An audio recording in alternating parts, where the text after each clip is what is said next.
नाशिक विभागीय सहकारी पतसंस्था फेडरेशनच्या अध्यक्षपदी आणि भाजपच्या प्रदेश कार्यकारिणीवर आनंदी बाजार येथील रहिवासी वसंत लोढा यांची निवड झाली। त्याबद्दल आनंदी बाजार मधील व्यापारी आणि रहिवासी यांच्या वतीने त्यांचा सत्कार करण्यात आला। यावेळी अजय गुगळे, दिलीप पाठक, सुहास पाथरकर, श्रीकांत गायकवाड, शेखर गांधी, मुकुंद वाळके, विनायक दिकोंडा, राजेंद्र गायकवाड, महेंद्र कवडे, संजय शहाणे, राजेंद्र कुलकर्णी, मनीष लोढा, संतोष भागवत, राजेंद्र भागानगरे, संतोष लोढा, संजय बल्लाकट्टी, सतीश रासने, किरण देशमुख, राहुल लोढा, दीपक देहरेकर, संतोष लोढा, पवन बोगावत, तुषार डबीर, रवित सवंटके, संदीप शिंदे, कालिदास रासने, सागर शिंदे आदी उपस्थित होते।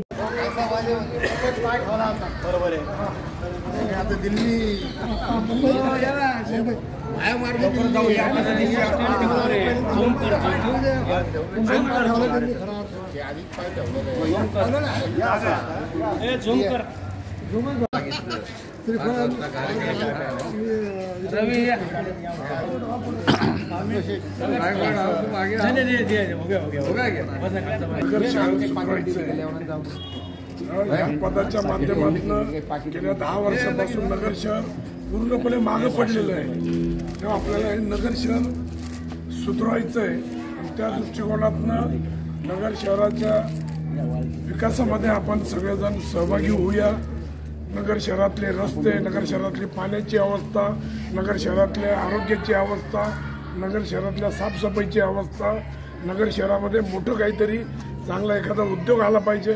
नगर शहरामध्ये आता येत्या 26 तारखेला नितीनजी गडकरी येत आहे, तर त्यांच्या पुढे या शहरातल्या रस्त्यांच्या बाबतीत पण आपण त्या ठिकाणी प्रश्न मांडणार आहे आणि त्यामुळं भारतीय जनता पार्टीच्या माध्यमातून हे नगर शहर जे 10 वर्ष मागे पडलेलं आहे ते विकासापासून, तर त्याला पुढे आणण्याचं काम आपण आपल्या सर्वांच्या सहकार्यानं करायचं आहे।